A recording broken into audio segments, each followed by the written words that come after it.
You're listening to the Ordinary Vegan Podcast, where we teach you everything you need to know about adopting a plant-based diet full or part-time.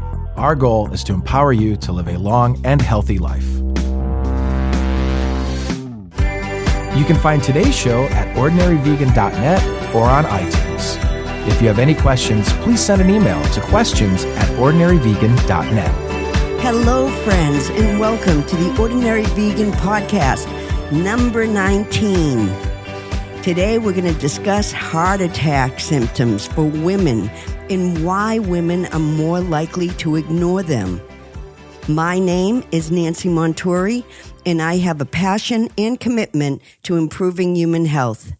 And I advocate a plant-based diet, not only for health and wellness, but also for the planet and all beings. If you're a plant-based diet newbie, I recommend podcast number 1, Getting Started on a Plant-Based Diet, and podcast number 10, How to Get Optimum Nutrition on a Plant-Based Diet. I am excited to make an announcement today. I am launching an online program in all things plant-based. I get so many emails and letters seeking advice on how to begin and maintain a plant-based diet, and it has been my dream to provide a one-stop shop for you guys to go to. I know there's so many people out there who want to live a long, healthy, compassionate life, but don't have the time to research and understand all the confusing information out there. That is why I created HELP, Healthy Eating and Living with Plants. Not only will I break down all that confusing nutrition information and teach you everything you need to know about plant-based nutrition, I will also provide you with every tool you need to begin or maintain your vegan diet, like shopping lists, protein lists, daily nutritional checklists, delicious plant-based recipes, and that's just a few of the tools. I've worked long and hard on this, and I believe this course will provide you with everything you need to transition to a plant-based diet. So head over to Healthy Eating and Living with Plants to get instant access. I will also include a link in this week's show notes. If you have any questions, don't hesitate to reach out to me. You can email me at nancy@ordinaryvegan.net or send a voicemail to me on my website, ordinaryvegan.net. Before we begin today, I wanted to share a little encounter I had yesterday. I was shopping at my local supermarket in the fresh salad and deli department, and when my number was called, I asked for a container of mixed fruit and politely requested they not include too many strawberries. It isn't because I don't like strawberries, but I noticed that the mixed fruit bowl was heavy on strawberries, and I didn't want a container of only strawberries. I also added, don't knock yourself out trying to keep the strawberries out. The woman behind the counter handed me my container, and I then asked if a certain noodle dish in the deli was vegan. She said no, it was vegetarian, but very delicious. I said no thanks, and I began to walk away. That is when I heard her say to all the other people waiting, "A vegan who doesn't like strawberries? Go figure." And then she started laughing. I was like, is she making fun of me? And it dawned on me, she really spit out the word vegan like it was a little derogatory. Was it because I didn't want too many strawberries in my container? Or maybe she thinks being vegan is ridiculous? The first thing I thought was that it was rude for her to talk about a customer after the customer walked away and was still in a distance that they could hear what she was saying. But what really bugged me is that there is still a social stigma with the word vegan. And what did she think? That I only ate fruits? I was very tempted to turn around and tell her that I eat grains, legumes, vegetables, nuts, seeds, and yes, fruit. But I didn't want to appear rude, and I'm not usually very sensitive. But for some reason, her talking about me when I walked away stung. And it made me realize that we have a long way to go with winning people over with a plant-based diet. Then I came home and opened up my email, and I read this message. It was from a man named Lewis. Hi, I am Lewis, and just like you, knives over forks changed my whole outlook on life and made me realize I was eating myself into an early grave. So the very next day, I sat down with my wife and kids and told them I was going full-blown vegan. And that was almost 6 months ago, and I've never felt better. It wasn't easy. I put my faith in God and stayed focused. To date, I have lost 20 pounds and feel like a 20-year-old kid. I am currently trying to convert everyone at work. I've reached 2 or 3 of them and have educated them just basically on the things I've learned from your blog and online. And I've been able to impact their lives a little, which has made me feel really good. Nancy, my goal is to be plant-based for the rest of my life, so any advice or help that you could send my way, I would really appreciate it. Thank you, Lewis. Gosh, what timing. That email made me feel so much better. It made me realize we can do this, one healthy, compassionate person at a time. Some people might think it's a crazy diet, but just look at the results. Improved health, longevity, kindness to the planet, compassion for animals. It is all wrapped up in a pretty little plant-based bow, and it is for anyone for the taking. I feel very grateful. Now, let's talk about this week's podcast. I read a startling headline the other day. It said, women may not seek help for heart attacks because they fear being seen as hypochondriacs. The more I thought about it, the more sense it made to me because many women I know don't have the time to take care of themselves because they take care of everyone else. But then I did some further research and found some startling statistics about women and heart disease. Did you know heart disease is the number 1 killer among women? And women who have heart attacks are twice as likely to die as men. Heart disease is often seen as something that only affects middle-aged or older women, yet more young women than ever before are at risk. According to the Ronald Perelman Heart Institute, heart disease is not even on the radar screen of young women, and heart disease and stroke are on the rise for women between the ages of 29 and 45. Most experts agree that this increase has a lot to do with obesity, high blood pressure, and type 2 diabetes, which are all food-related diseases. Sadly, women may ignore or dismiss the early symptoms of an impending heart attack, such as pain and dizziness. Recognizing these symptoms is crucial to survival. Other subtle heart attack symptoms can be unusual fatigue. For example, like trying to do a simple activity like making the bed and feeling excessively tired.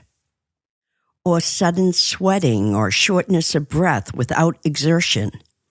Neck or jaw pain can be an indicator of a heart problem.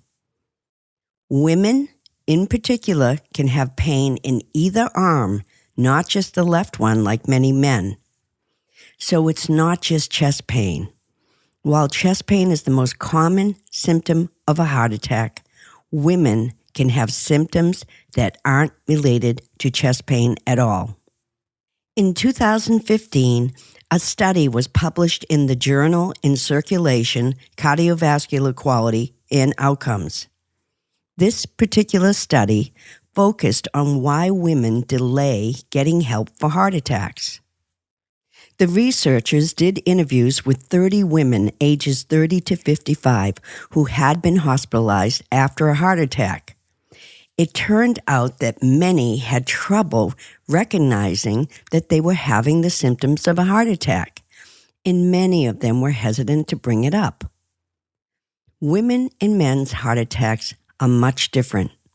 Women are more likely than men to experience vague symptoms like nausea or pain down their arms. Many women ignore symptoms because they think of heart disease as sort of a man's disease. They also believe heart attack symptoms are chest pain, but heart attacks can and often strike women without any chest pain. While pain and discomfort in the chest are signs of a heart attack, they are not always present, especially for women. As a matter of fact, many women dismiss a potential heart attack as simply an anxiety attack.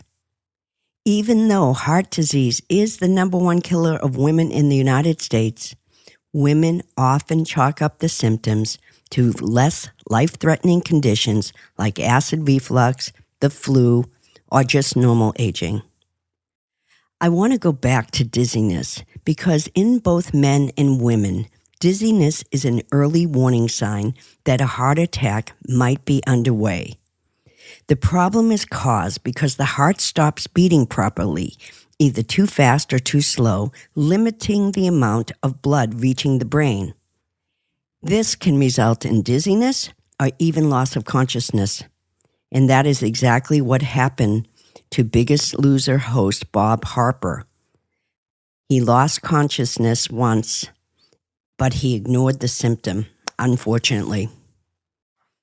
I recommend that if you're a woman with a history of heart disease or a family history of heart disease, contact your doctor immediately if you begin to feel lightheaded or dizzy. Cold sweats, sudden, unexpected, and unexplained sweating, and particularly a cold sweat, can be a sign that you're experiencing a heart attack. One of the most unique conditions affecting women during a heart attack is upper back pain.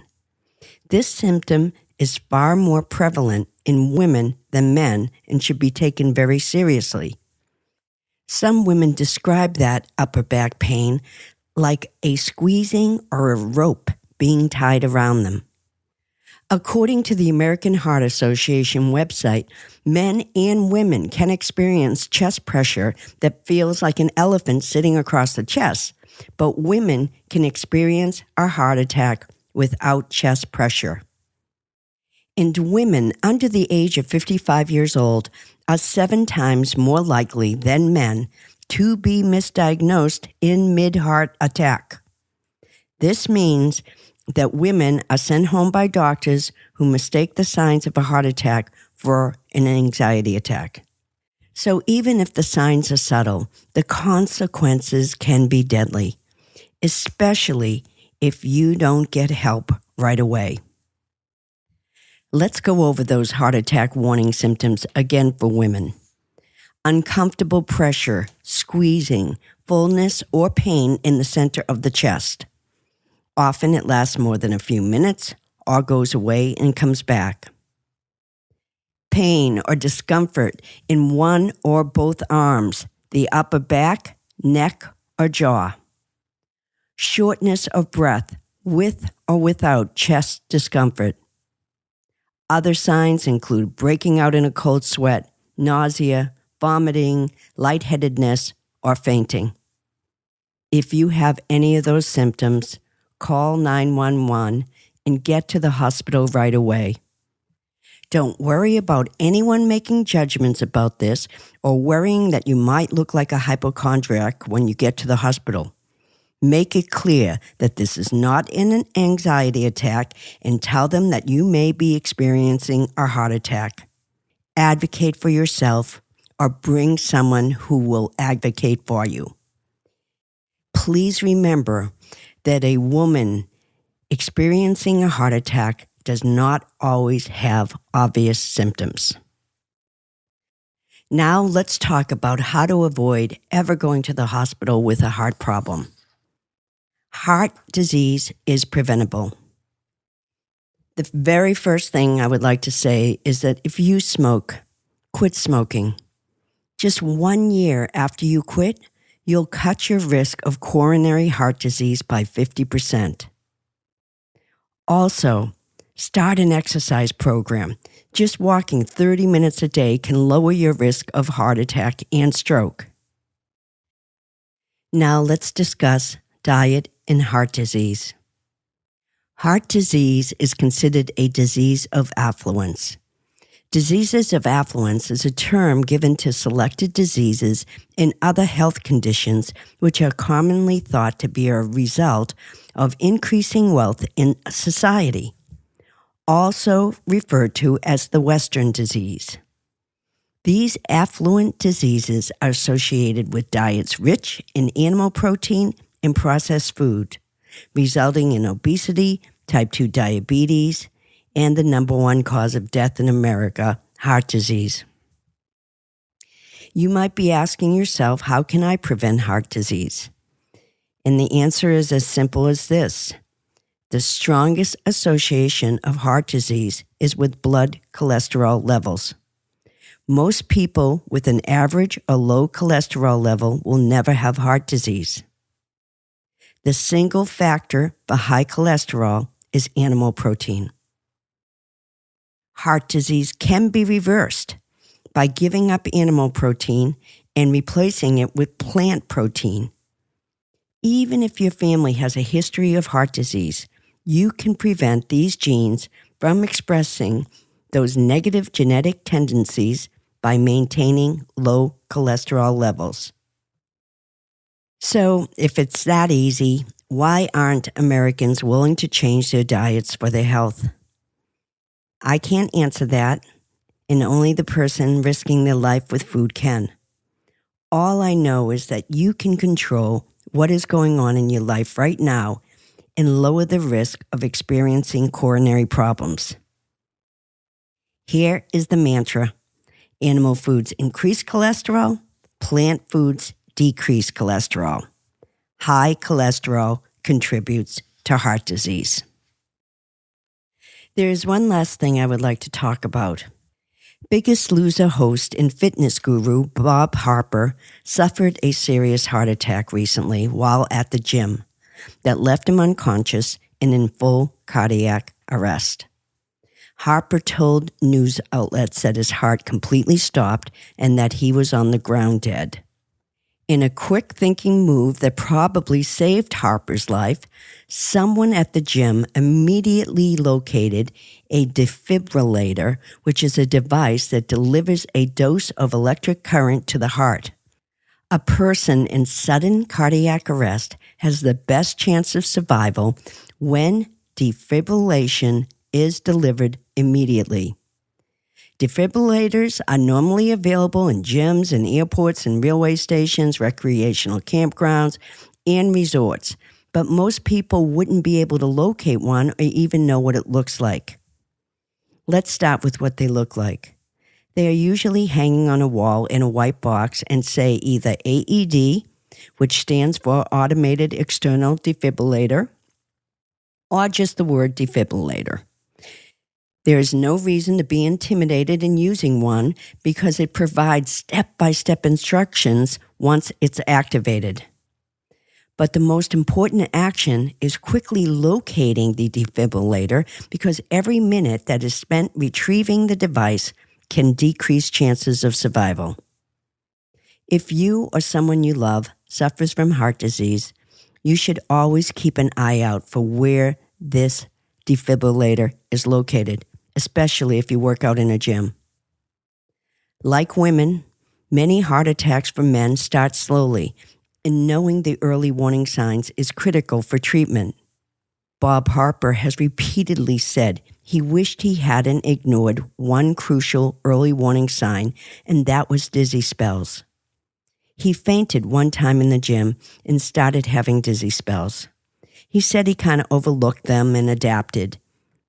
He told talk show host Andy Cohen that it was the dumbest thing he has ever done.